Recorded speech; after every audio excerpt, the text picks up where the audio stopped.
kami katakan beri yang terbaik kepada Tuhan, ya, supaya kau sehat-sehat, umur panjang, ya, supaya kau menikmati berkat-berkat Tuhan sampai Yesus datang menjemput nafas kita ini yang terakhir. Kami serahkan buat hambanya nanti ke-12-an. Haleluya. Berikan kemuliaan bagi Tuhan kita Yesus Kristus. Puji Tuhan. Salam bagi kita semuanya. Ya, Tuhan Yesus memberkati. Terpuji-pujilah Tuhan kita Yesus Kristus atas kasih setia dan penyertaan Tuhan, perlindungan Tuhan yang menyertai setiap saudara dan saya. Hanya karena kasih karunia Tuhan kita boleh ada sebagaimana kita ada sampai hari ini. Yang saya katakan amin. Amin. Puji Tuhan. Biarlah firman Tuhan membuat kita semakin mengenal Tuhan, kasih-Nya, kuasa-Nya, kedaulatannya, bahkan janjinya Dia akan datang yang kedua kali. Mari kita baca firman Tuhan di dalam 2 Timotius. Perikop yang kedua adalah iman bertumbuh dalam penganiayaan dan dalam pembacaan kitab suci. Ya, jadi iman bertumbuh dalam penganiayaan dan dalam pembacaan kitab suci. Baca kitab suci itu ada perenungan, meditate the word of God, ada soaking worship, soaking the word of God. Artinya saudara firman itu saudara doakan, firman itu saudara nyanyikan, firman itu saudara dengungkan, puisikan, saudara preachingkan itu, ya, firman Tuhan itu, ya, ayat-ayat yang saudara baca atau firman pengajaran yang saudara dengar, simpulannya apa itu, gitu ya. Bertumbuh di dalam firman Tuhan. Dalam penganiayaan, ketika kita melakukan firman, daging kita teraniaya. Ketika kita menjauhi hal-hal yang kita suka, tetapi itu tidak senang, tidak disukai Yesus, itu sakit, itu teraniaya. Ya, itu ya, kalau kita melakukan firman pasti teraniaya. Itu dagingnya, tapi rohnya senang. Ya, saudara-saudara Tuhan, manusia itu kan ada tubuhnya, ada jiwanya, ada rohnya, ada hatinya, ada hati nuraninya, ada pikirannya, ada kehendak bebas, ada emosionalnya. Jadi iman bertumbuh dalam penganiayaan. Kenapa yang pertama dikatakan penganiayaan? Ya, yang pertama iman bertumbuh dalam penganiayaan. Katakan bersama-sama 2, 3. Iman bertumbuh dalam penganiayaan. Kalau saudara masih senang-senang, happy, berarti kayak kami dulu tidak lakukan firman. Saya dulu anak muda, saya nggak ngerti itu apa itu penganiayaan. Saya tidak pernah merasa menderita, ya, tidak ada gitu ya. Tidak ada, saya happy aja, senang-senang saja, ibadah itu happy, ya. Dengan catatan saya belum terima Tuhan Yesus. Yang kedua, iman bertumbuh dalam pembacaan kitab suci. Artinya pembacaan kitab suci, kita harus membaca firman Tuhan dari Kejadian sampai Wahyu.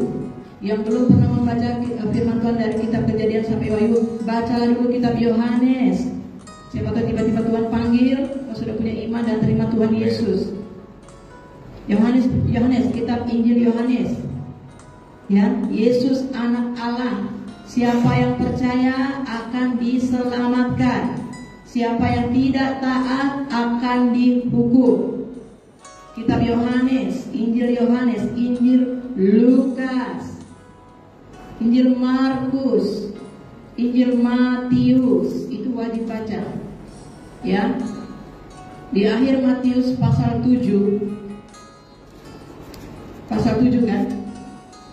Jika engkau mendengar firman dan melakukannya, engkau adalah orang bijak yang mendirikan rumah di atas batu.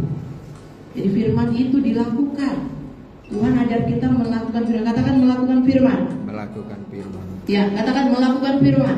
Melakukan firman. Saya melakukan firman. 2, 3. Saya melakukan firman. Ya, karena firman Tuhan bilang, jadikanlah semua bangsa muridku. Jadi murid dan baptislah mereka dalam nama Bapa dan Anak dan Roh Kudus, dan ajarlah mereka melakukan. Tuhan perintahkan saudara dan saya untuk mengajar orang lain melakukan firman. Jadi tugas kita, ya, kita harus dimuridkan dan kita muridkan orang lain. Kita diajar firman karena kita harus mengajar orang lain untuk melakukan firman Tuhan. Jadi tugas saudara dan saya memuridkan semua bangsa jadi murid. Itu standar Alkitab, ya. Saudara kita, jadikan semua bangsa, dimulai dari Yerusalem, tetangga dalam rumahmu. Jadikan semua bangsa murid. Itu bukan kata-kata, itu perintah.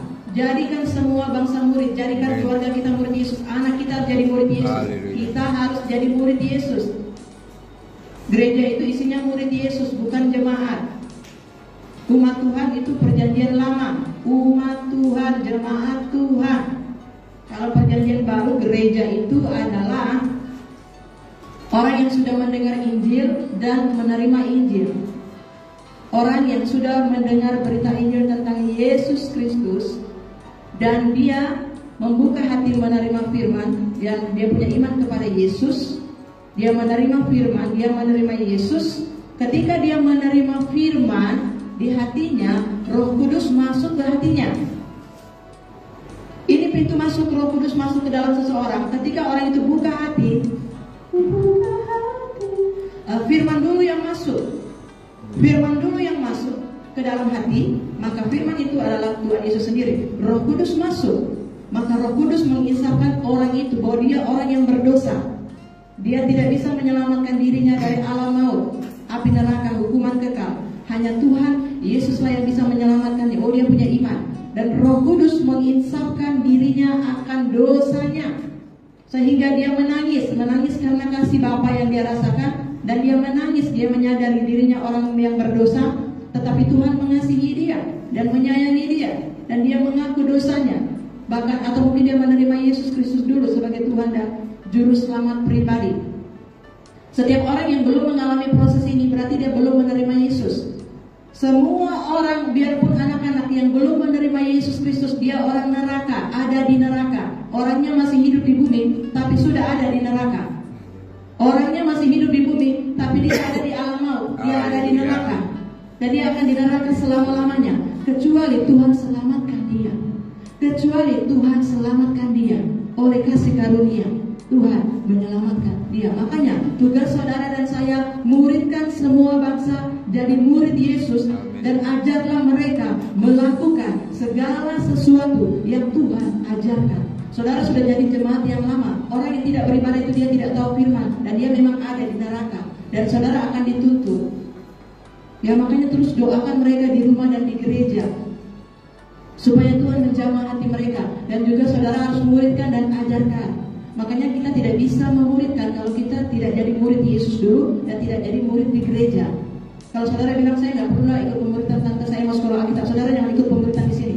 Silakan berangkat sekolah Alkitab, nanti di sekolah Alkitab, dan tapi sekolah Alkitab ya, sekolah Alkitab. Kayak kami sekolah Alkitab tinggal di asrama, nyapu, ngepel, tiap pagi bangun, puasa, belajar Alkitab dari pagi sampai jam 1, nanti sore lagi doa, malam lagi doa, terus ibadah, pelayanan. Yang nggak usah lah ikut, kan sama aja, itu namanya saudara kan belajar dan dimurid. Makanya tidak ada pertumbuhan kalau tidak lakukan firman, tidak ada penganiayaan, dan tidak ada pembacaan kitab suci yang direnungkan dan dilakukan, tidak ada. Jadi tugas kita, firman Tuhan ingatkan lagi ya, tugas saudara dan saya, jadikan semua bangsa murid Kristus. 2-3, jadikan semua bangsa murid Kristus dan ajar mereka melakukan firman. 2-3, ajar mereka melakukan firman Tuhan. Ajar.